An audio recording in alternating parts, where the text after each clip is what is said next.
नमस्कार दोस्तों, बहुत बहुत स्वागत है आपका एबीपी न्यूज़ की इस विशेष कवरेज में जिसका नाम है जय सिया राम। राम मंदिर को लेकर जो 500 साल का इंतज़ार था वो अब ख़त्म होने आ गया है।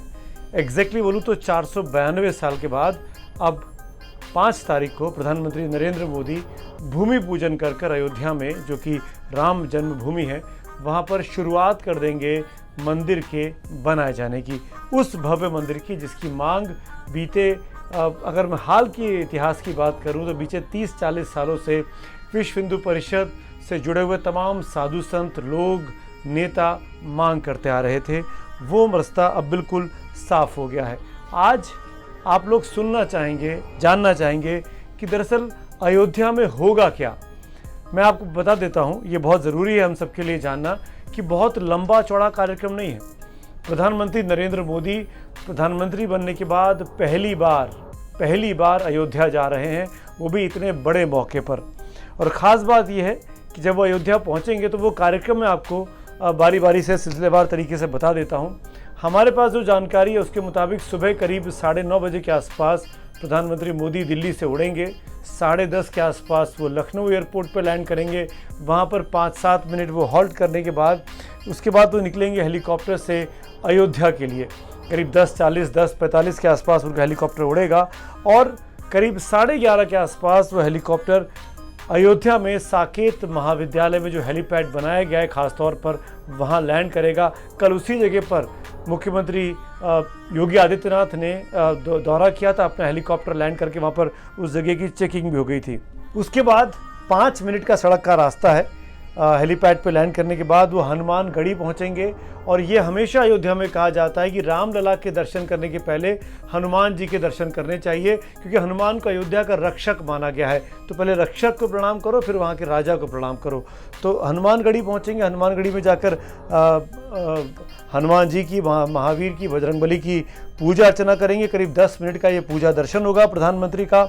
और उसके बाद करीब 11:55 पर हनुमानगढ़ी से चलकर 5 से 7 मिनट में वो 12 बजे के आसपास रामलला की जन्मभूमि के परिसर में पहुंच जाएंगे, जहां पर ये पूरा भूमि पूजन का कार्यक्रम है। तो 12 बजे के बाद 12:15 से लेकर ही उसका शुभ मुहूर्त बताया गया है।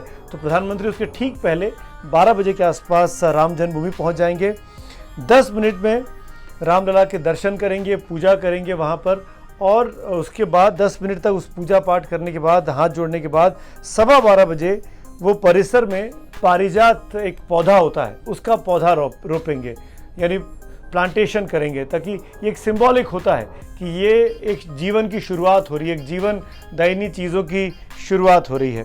12:30 बजे का भूमि पूजन का कार्यक्रम है और प्रधानमंत्री 12:30 बजे भूमि पूजन के कार्यक्रम में बैठेंगे। वहाँ उनकी अगुवाई में भूमि पूजन होगा। वहाँ पे पंडित होंगे, वहाँ पर रामलला मंदिर ट्रस्ट के लोग होंगे, जो इम्पोर्टेंट लोग हैं। उनके साथ प्रधानमंत्री बैठकर इस भूमि पूजन की शुरुआत करेंगे, जो करीब 10 मिनट तक पूजा चलनी चाहिए, जो कि हमारे पास जानकारी आ रही है। इसके बाद श्री राम जन्मभूमि मंदिर के शिलान्यास कार्यक्रम के सार्वजनिक समारोह में, एक सार्वजनिक समारोह है, उसमें प्रधानमंत्री शामिल होने वाले हैं, जो करीब 1.25 घंटे तक चलेगा। और मैं आपको बता दूं कि जब भूमि पूजन हो रहा होगा तो प्रधानमंत्री के साथ वहां पर आरएसएस के प्रमुख सरसंघ चालक मोहन जी भागवत भी मौजूद रहेंगे। और ये जो सार्वजनिक कार्यक्रम है, इसके लिए एक मंच तैयार किया गया है राम जन्मभूमि परिसर में। वहाँ से भाषण होगा। मंच पर प्रधानमंत्री के अलावा 5 और लोग होंगे। प्रधानमंत्री नरेंद्र मोदी, उसके साथ सरसंघ चालक मोहन भागवत, उत्तर प्रदेश के मुख्यमंत्री योगी आदित्यनाथ, उत्तर प्रदेश की राज्यपाल आनंदीबेन पटेल, इसके अलावा राम जन्मभूमि न्यास ट्रस्ट की तरफ के जो उसके अध्यक्ष हैं नृत्य गोपाल दास जी, वो वहाँ मौजूद होंगे, सबसे बड़े साधु माने जाते हैं। और चंपत राय, जो कि इस ट्रस्ट के कन्वीनर हैं, सचिव हैं, जो कि इस पूरे प्रोग्राम को कंडक्ट करेंगे। इन 6 लोगों के मंच पर मौजूदगी के बाद इस कार्यक्रम की शुरुआत होगी। करीब 1.25 घंटे का कार्यक्रम है। प्रधानमंत्री के पहले मोहन भागवत भी भाषण देंगे और उसके बाद प्रधानमंत्री का ये भाषण होगा। मैं आपको बता दूं, सोशल डिस्टेंसिंग नॉर्म्स का, प्रोटोकॉल का पूरी तरीके से पालन करने के बाद अयोध्या के डीएम, अयोध्या का प्रशासन बार बार कह रहा है ज़्यादा भीड़ नहीं होगी। जो लोग आएंगे अभी उनको दूर दूर बिठाया जाएगा, ताकि किसी भी तरीके से कोविड जो है वो फैल ना जाए, उस चीज़ से सचेत रखा जा रहा है। इसीलिए सजीव प्रसारण लाइव टेलीकास्ट होगा हर चैनल पर। आप एबीपी न्यूज़ पर भी देख सकते हैं इस पूरे कार्यक्रम को, सुबह से लेके जब तक प्रधानमंत्री अयोध्या में रहने वाले हैं। करीब सवा घंटे प्रधानमंत्री का वहाँ रहेंगे, 1 घंटे के आसपास 50 मिनट से 60 मिनट तक प्रधानमंत्री का भाषण होगा और यहाँ के बाद सीधा वो वापस साकेत महाविद्यालय लौट जाएंगे करीब 2 बजे के आसपास और 2:05 पर वो हेलीपैड के लिए रवाना होंगे। 2:20 के आसपास वो हेलीकॉप्टर में बैठेंगे और 2:20 से उनका हेलीकॉप्टर वापस उड़ान भरेगा लखनऊ के लिए, जो करीब 3 बजे के आसपास लखनऊ आएगा और लखनऊ से फिर 1 घंटे की फ्लाइट यानी करीब 4 सवा 4 के आसपास प्रधानमंत्री वापस दिल्ली में लैंड कर जाएंगे। यानी आपने देखा सुबह 9:30 बजे जो चीज़ शुरू हुई दिल्ली से जाने की, 4 साढ़े 4 बजे ख़त्म हो जाएगी। तो इतने घंटों का ही ये कार्यक्रम है और इतने घंटों में इस मंदिर के जो विशाल भव्य राम मंदिर बनना है, जिसके लिए एबीपी न्यूज़ ने भी खास तैयारियां की हैं, वो आपको तमाम चीज़ें दिख जाएंगी। एक खास बात है, प्रधानमंत्री नरेंद्र मोदी तो पहली बार प्रधानमंत्री बनने के बाद पहली बार, इनफैक्ट जब वो 2014 के कैंपेन में थे तब भी वो अयोध्या गए, लेकिन अयोध्या में रामलला के दर्शन नहीं किए थे उन्होंने। मुझे ऐसा लगता है कि कल का उनका जो भाषण होगा वो बहुत इंपॉर्टेंट होने वाला है। वो जय श्री राम का नारा होगा, वो किस तरीके से कम्युनल हार्मनी की बात करेंगे, क्योंकि अब जबकि सुप्रीम कोर्ट का फैसला आ गया और उस जगह को राम जन्मभूमि मान लिया गया है, तो जो बाबरी मस्जिद के लिए जगह दी गई है अयोध्या से थोड़ा बाहर, जिस जो ज़मीन दी गई है, उस बाबत क्या प्रधानमंत्री कुछ बोलते हैं?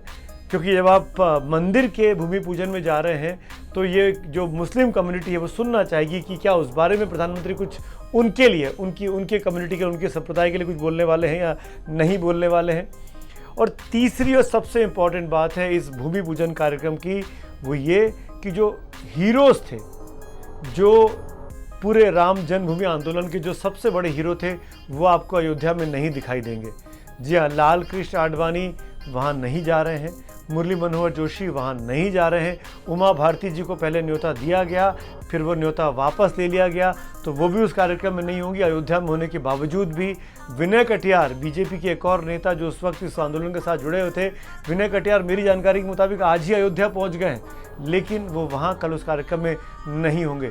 तो इन तमाम शख्सियत को जो 1990 के दशक में जब ये राम मंदिर का आंदोलन चल रहा था, जिन लोगों ने पूरा मूवमेंट खड़ा किया, आडवाणी जी की रथ यात्रा सबको याद है, उनके आप कह सकते हैं कि सारथी के तौर पर उस पूरे रथ यात्रा में प्रमोद महाजन और नरेंद्र मोदी दिखते थे उन तमाम तस्वीरों में।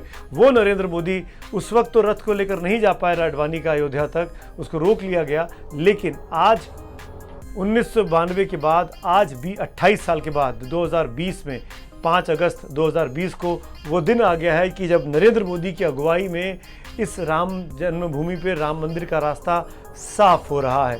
तो एक चीज़ और क्लियर कर दूं कि इन लोगों को बुज़ुर्ग होने के नाते, क्योंकि कोरोना का खतरा है, कोरोना बुज़ुर्गों पर ज़्यादा घातक साबित होता है, यही कहते हुए जो ट्रस्ट के सेक्रेटरी है चंपत राय, उन्होंने कहा कि फ़ोन कर इन लोगों को बता दिया गया है कि आपको क्यों आमंत्रण नहीं दिया जा रहा है।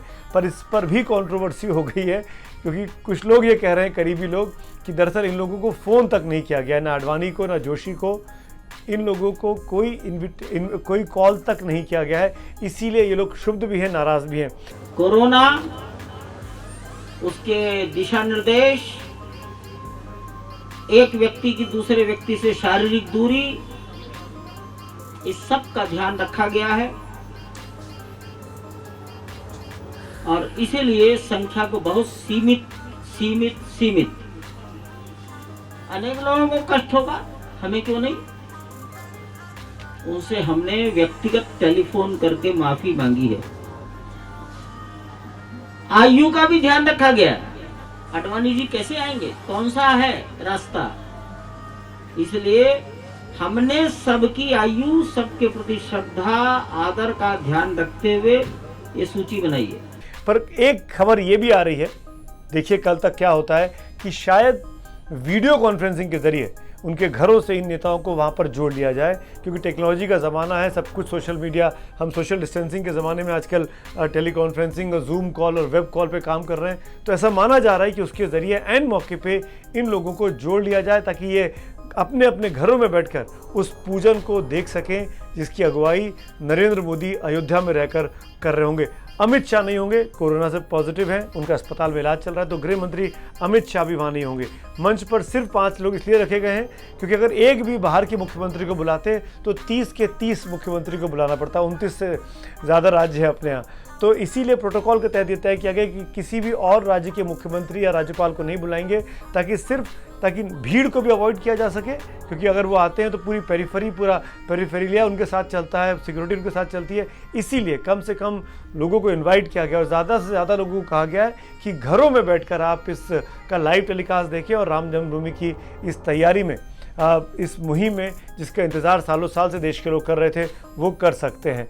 और जो बीजेपी के आलोचक हैं वो भी इस लाइव टेलीकास्ट को देखेंगे। इनफैक्ट उन लोगों ने तो वेलकम करना शुरू कर दिया है, चाहे दिग्विजय सिंह हो, चाहे कमलनाथ हो, वो खुलकर अब बोल रहे हैं कि हाँ हम चाहते हैं कि राम मंदिर वहाँ पर बने। तो कांग्रेस की रुख में भी बदलाव आ गया है। तो इस तरह का बदलाव और लोगों के मन में भी आता है क्या, ये आने वाले वक्त में देखना होगा। बहुत बहुत धन्यवाद। एबीपी न्यूज़ आपको रखे आगे।